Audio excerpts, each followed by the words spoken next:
जय हिंद दोस्तों, science GS academy में आपका स्वागत है। आज एनसीईआरटी का कक्षा 6 का आपका चैप्टर नंबर तीसरा, चौथा और पांचवा चलेगा। तो आइए इसी के देखते हैं कि तीसरा चैप्टर स्टार्ट हो रहा है तंतु से वस्त्र तक। इसका पहला क्वेश्चन है तागा। जो धागा जो होता है, जो जिससे कपड़े सिलते हैं, मतलब तागा धागा पतले तंतुओं से मिलकर बनता है। इन तंतुओं के संदर्भ में निम्नलिखित कथनों में से कौन सही नहीं है? सही नहीं पूछा है।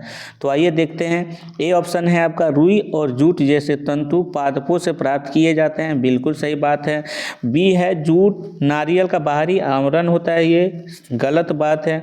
सी होता है, रेशम तंतु रेशम कीट के कोकीन से खींचा जाता है। सही बात है। और डी होता है, ऊन तथा रेशम जंतुओं से प्राप्त होते हैं। सही बात है इसका। तो पूछा है क्या सही नहीं है, पूछा है क्या सही नहीं है, तो आपका बी सही नहीं है। देखिए बी, इसका व्याख्या देख लेते हैं क्या होगा व्याख्या। व्याख्या होगा कि तागा अनेक तंतुओं की पतली लड़ियों से मिलकर बनता है। रुई और जूट जैसे तंतु पादपों से प्राप्त होते हैं। जूट पटसन के रेशे हैं। पटसन के जूट, देखिए जूट पटसन के रेशे हैं। यहाँ पे क्या जूट नारियल के बाहरी आवरण है? नहीं है, जूट पटसन के रेशे हैं। पटसन एक द्विबीजपत्री रेशेदार पौधा है। इसे पाट या पटुआ भी कहते हैं। रेशम और ऊन दोनों जंतुओं से प्राप्त होते हैं। इनमें रेशम तंतु रेशम कीट के कोकीन से खींचा जाता है तथा ऊन जो है ऊन भेड़ बकरी खरगोश ऊंट या के बालों से प्राप्त की जाती है। अतः कथन बी गलत है और गलत ही पूछा है, तो बी ऑप्शन सही है। आइए दूसरा नंबर क्वेश्चन देखते हैं कि दूसरा नंबर क्वेश्चन क्या है। कि दूसरा नंबर क्वेश्चन है कि निम्नलिखित पर विचार कीजिए। क्या है? पहला फ्लेक्स, दूसरा पॉलिस्टर, तीसरा नायलॉन, चौथा एक्रिलिक और पांचवा रेशम। क्या है? उपयुक्त तंतुओं में से कौन संश्लिष्ट तंतु का उदाहरण है? संश्लिष्ट मतलब होता है कृत्रिम। कृत्रिम मतलब आपका इंसान बनाया हो, मानव बनाया हो उसका, और प्राकृत होता है जो प्रकृति ने बनाया हो। तो इसका ऑप्शन नंबर है ए, केवल ए ऑप्शन है एक, केवल 1, 2 और 3। बी ऑप्शन है केवल 2, 3 और 4। सी ऑप्शन है 1 और 5 और डी ऑप्शन है 2, 3 और 5। तो इसका सही हो जाएगा आपका कि बी ऑप्शन सही हो जाएगा कि 2, 3 और 5। 2, 3 और 4 ये क्या है? ये कृत्रिम है, ये मानव निर्मित, मतलब मानव ने इसे बनाया है। और फ्लेक्स और रेशम क्या है? ये प्रकृति में है, प्रकृति ने बनाया है इसे। तो आइए इसकी व्याख्या देख लेते हैं क्या है। कि बी व्याख्या है, कपास जूट फ्लेक्स जिसको बोलते हैं, रेशम ऊन के तंतु पादपों तथा जंतुओं से प्राप्त किए जाते हैं। अतः इन्हें प्राकृतिक तंतु कहते हैं। क्या कहते हैं? इन्हें प्राकृतिक तंतु कहते हैं। ऐसे रासायनिक पदार्थों से निर्मित तंतु जिनका स्रोत पादप अथवा जंतु नहीं है, संश्लिष्ट तंतु कहलाते हैं। जैसे पॉलिस्टर हो गया, नॉयलॉन हो गया, एक्रिलिक हो गया, संश्लिष्ट तंतुओं के उदाहरण है। आइए तीसरा नंबर क्वेश्चन देखते हैं कि भारत में पटसन जूट की खेती प्रमुख रूप से की जाती है। कहाँ की जाती है? पहला ऑप्शन है पश्चिम बंगाल में, सही है। दूसरा ऑप्शन केरल गलत है। तीसरा ऑप्शन बिहार सही है। चौथा ऑप्शन असम, ये भी सही है। तो देखिए ए ऑप्शन है कि 1, 2 और 3 नहीं। बी ऑप्शन है 2, 3 और 4, 2, 3 और 4 ये भी देख ये। और ऑप्शन क्या है? 1, 3 और 4, 1, 3 और 4 ये सी ऑप्शन सही है, 1, 3 और 4। और डी ऑप्शन उपयुक्त में से सभी नहीं। आइए देखते हैं इसका व्याख्या, देखते हैं कि क्या है व्याख्या।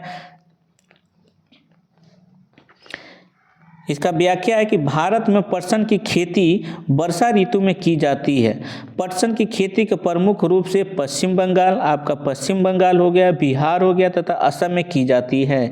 आइए चौथा नंबर क्वेश्चन देखते हैं। इसी चैप्टर नंबर 3 का चौथा नंबर क्वेश्चन, निम्नलिखित कथनों पर विचार कीजिए। क्या है इसका?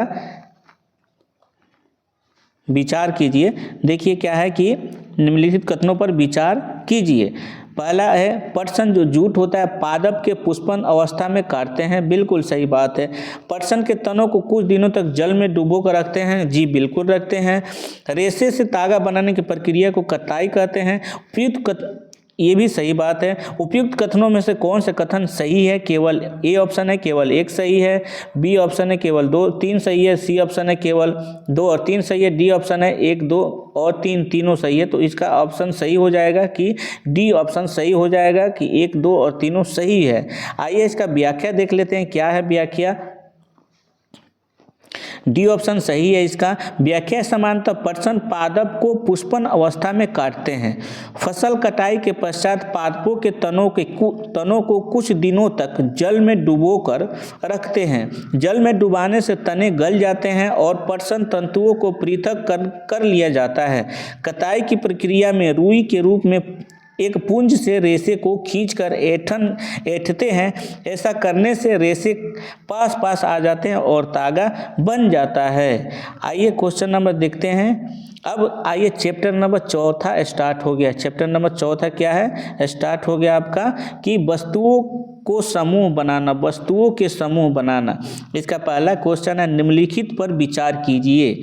ऑक्सीजन पहला, दूसरा सिरका, तीसरा मिट्टी का तेल और चौथा है नींबू का रस। पूछ रहा उपयुक्त में से कौन सा जल में विलेय है? जल में विलेय है। ऑप्शन नंबर है ए केवल 1, बी केवल 1 2 और 3 और सी केवल 1 2 और 4 और डी केवल 1 2 और 4। तो इसका ऑप्शन सही हो जाएगा कि ये सी केवल 1 2 और 4। ऑक्सीजन जल में घुलनशील है? बिल्कुल नहीं, जल में घुलनशील होगा तो मछलियाँ पानी में जो सांस लेती है मर जाएंगी। सिरका भी जल में घुलनशील है। मिट्टी का तेल जल में घुलनशील नहीं है और नींबू का रस भी जल में घुलनशील है। तो आइए इसका व्याख्या देखते हैं, क्या है व्याख्या, क्या दिया है कि कुछ पदार्थ या गैस जल में पूर्णतः घुल जाते हैं। ऐसे पदार्थ को जल में विलेय पदार्थ या गैस कहते हैं। ऑक्सीजन, सिरका तथा नींबू का रस जल में विलेय है। कुछ पदार्थ जल में नहीं घुलते, ऐसे पदार्थ को जल में अविलेय कहते हैं। जल में अविलेय मतलब विलेय नहीं है कहलाते हैं। जैसे मिट्टी का तेल जल में अविलेय है। आइए दूसरा नंबर क्वेश्चन देखते हैं। चैप्टर नंबर 4 का दूसरा नंबर क्वेश्चन क्या है कि निम्नलिखित पर विचार कीजिए। स्टील की प्लेट एक नंबर, दूसरा तेल लगा कागज, तीसरा गत्ते का डिब्बा और चौथा कांच दिया है। इसमें क्या दिया है कि उपयुक्त में से कौन सा पदार्थ पारभासी या ट्रांसलूसेंट है। देखिए इसमें मैं आपको थोड़ा सा मैं आपको बता दूं कि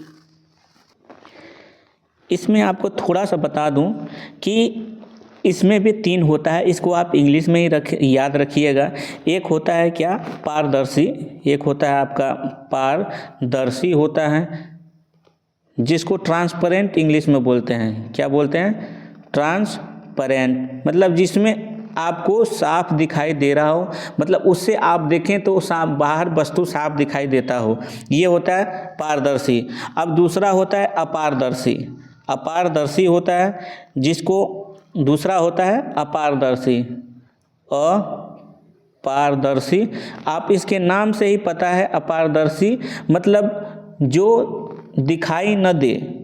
अपारदर्शी होता है ऐसे पदार्थ हैं जिनमें होकर आप वस्तुओं को नहीं देख सकते। इन पदार्थों को अपारदर्शी कहते हैं। ठीक है, इसको अपारदर्शी बोलते हैं, जिसको इंग्लिश में ओपेक कहते हैं। ओपेक बोलते हैं इंग्लिश में। आप इंग्लिश में याद रखिएगा, ये हिंदी में क्वेश्चन नहीं पूछेगा। अपारदर्शी आप जानते ही हैं क्या है कि कुछ ऐसे पदार्थ जिनसे होकर आप वस्तु को नहीं देख सकते हैं, इन पदार्थों को अपारदर्शी कहते हैं। और पारदर्शी क्या कहते हैं कि ऐसे पदार्थ या सामग्री जिनसे होकर वस्तुओं को देखा जा सकता है, उसको पारदर्शी बोलते हैं। और ट्रांसलूसेंट ये जो है आपको, ट्रांसलूसेंट किसको बोलते हैं इंग्लिश में? ट्रांसलूसेंट और पारभासी इसको बोलते हैं। इसका परिभाषा है कि ऐसे पदार्थ जिनसे होकर वस्तुओं को देख तो सकते हैं परंतु स्पष्ट नहीं देखा जा सकता, उन्हें पारभासी कहते हैं, ट्रांसलूसेंट कहते हैं। क्या है इसका परिभाषा? क्या? ऐसे पदार्थ जिनसे होकर वस्तुओं को तो देख सकते हैं परंतु स्पष्ट नहीं देखा जा सकता, कि हम पहचान नहीं सकते कि वो क्या है, उन्हें ही पारभासी कहते हैं।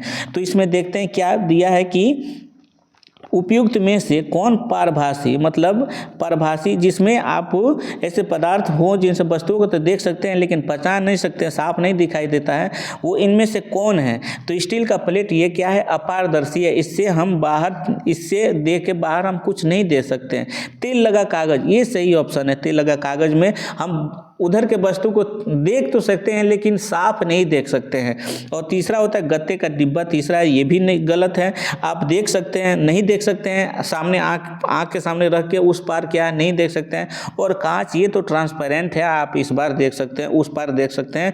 तो इसका क्या है उपयुक्त में से कौन सा पारभासी है? तो तेल लगा कागज 2 नंबर, केवल एक सही है। आइए इसका व्याख्या देखते हैं। आप इसको इंग्लिश में याद रखिएगा कि पारदर्शी को क्या बोलते हैं? ट्रांसपेरेंट बोलते हैं। अपारदर्शी को क्या बोलते हैं? कि अपारदर्शी को आपको इंग्लिश में बोलते हैं अपारदर्शी को आपको इंग्लिश में ओपेक बोलते हैं। हाँ, अपारदर्शी को इंग्लिश में ओपेक बोलते हैं और पारभासी को इंग्लिश में ट्रांसलूसेंट बोलते हैं। ठीक है, आइए इसका व्याख्या देखते हैं क्या है। इसमें थोड़ा सा टाइम ज़्यादा लग गया समझाने में, लेकिन इंग्लिश में ही आप याद रखिएगा, हिंदी में मत याद रखिएगा, हिंदी में नहीं पूछने वाला। देखिए, वो पदार्थ जिसके आर पार स्पष्टता देखा जा सकता है उन्हें पारदर्शी या ट्रांसपेरेंट कहते हैं। ट्रांसपेरेंट कहते हैं, यही इंग्लिश में याद रखिएगा। ठीक है, तथा जिनके आर पार नहीं देखा जा सकता उन्हें अपारदर्शी या ओपेक कहते हैं। देखिए, ओपेक याद रखिएगा। कांच पारदर्शी तथा गत्ते का डिब्बा अपारदर्शी पदार्थ का उदाहरण है।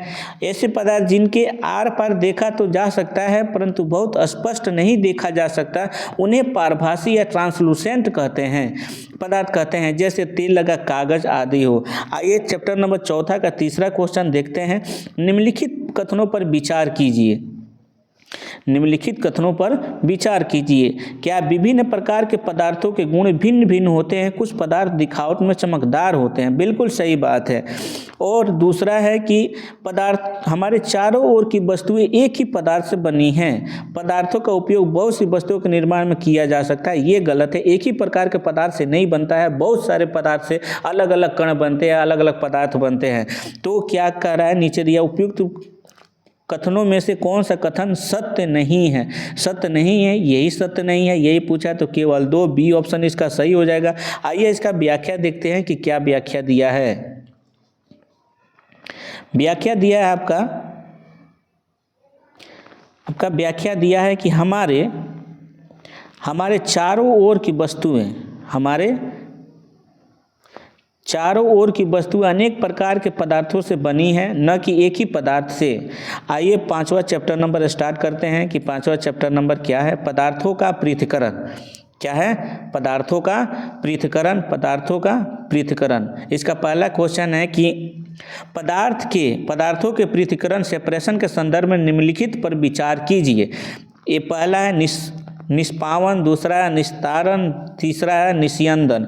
जिसको निष्पावन को विनोइंग इंग्लिश में बोलते हैं, निस्तारण को डिकंटेशन बोलते हैं इंग्लिश में, और निस्यंदन को फिल्ट्रेशन बोलते हैं। तो उपयुक्त में से कौन सा पृथक्करण की विधियां हैं? तो उपयुक्त में से ए ऑप्शन है केवल 1 और 2, बी ऑप्शन है केवल 2, सी ऑप्शन है केवल 1 और 3, और डी ऑप्शन है केवल 1, 2 और 3 हो सही है। तो इसमें डी ऑप्शन सही है कि 1, 2 और 3 हो। तीनों ये क्या है कि पृथक्करण की विधियां हैं। आइए इसका व्याख्या देखते हैं कि व्याख्या क्या दिया है।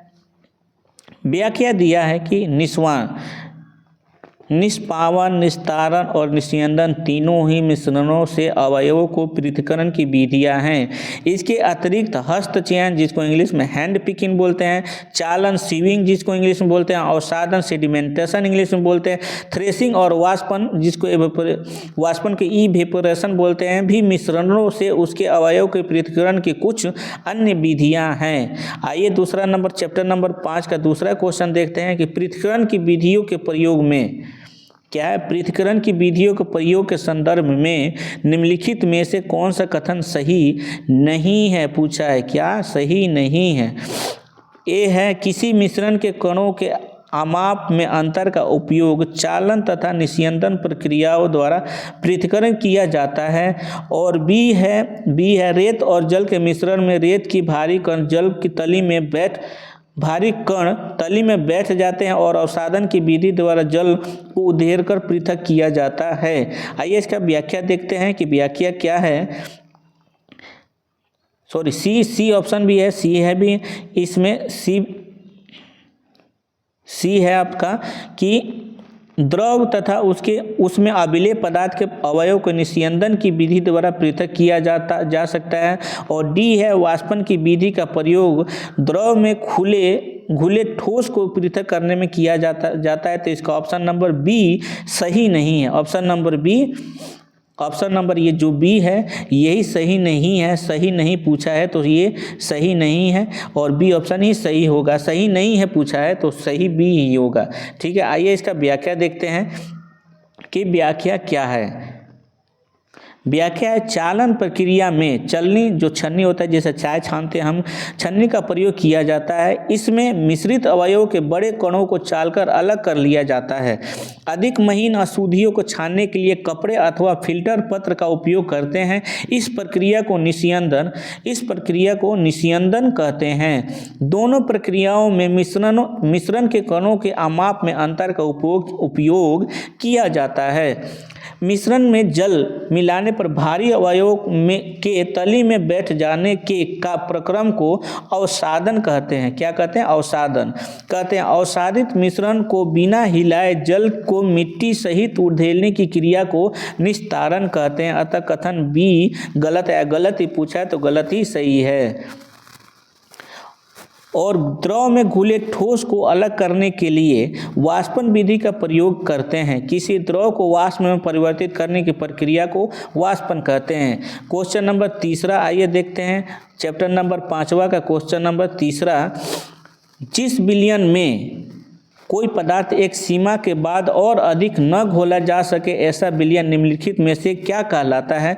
ए ऑप्शन है संतृप्त विलयन, बी ऑप्शन है असंतृप्त विलयन, सी ऑप्शन है कोलाइडी विलयन और डी ऑप्शन है जेल। तो इसको बोलते हैं हम क्या बोलते हैं? संतृप्त विलयन बोलते हैं। ये सही है कि जिसमें आप भर पेट खा लिए हो, संतृप्त हो गया हो, भर पेट खा के आप और ज़्यादा नहीं खा सकते, इसी को संतृप्त विलयन बोलते हैं। मतलब और ज़्यादा इसमें नहीं घोल सकते हैं।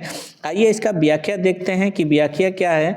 इसका व्याख्या है कि जिस विलयन में किसी पदार्थ की मात्रा एक सीमा से अधिक नहीं घोली जा सके, आप बहुत ज़्यादा खा लिए अब नहीं खा सकते, वह उस पदार्थ का संतृप्त विलयन होता है। ठीक है, जिस विलयन में देखिए ध्यान से एक बार याद कर लीजिए, बहुत कन्फ्यूजन वाला है संतृप्त असंतृप्त। और जिस विलयन में किसी पदार्थ की मात्रा एक सीमा से अधिक नहीं घोली जा सके वह उस पदार्थ का संतृप्त विलयन है। और देखिए नेक्स्ट क्वेश्चन है कि आपका क्वेश्चन नंबर 4 चैप्टर नंबर 5 का क्वेश्चन नंबर 4 और ये आखिरी क्वेश्चन है। देखते हैं कि किसी पदार्थ के विलयन को गर्म करने से उसकी विलेयता पर निम्नलिखित में से क्या प्रभाव पड़ता है? ए बढ़ती है, बी घटती है, सी स्थिर रहती है, इनमें से डी इसमें से कोई नहीं। तो इसका प्रभाव पड़ता है गर्म करने पर विलेयता बढ़ती है। ए ऑप्शन सही है, मतलब विलयन का तापमान बढ़ाने पर उसकी विलेयता बढ़ती है। तो आज के लिए इतना ही। और आपको अच्छा लगा हो तो प्लीज़ वीडियो को लाइक करें और सबसे बड़ी बात इस चैनल को सब्सक्राइब करें। थैंक यू, धन्यवाद, जय हिंद।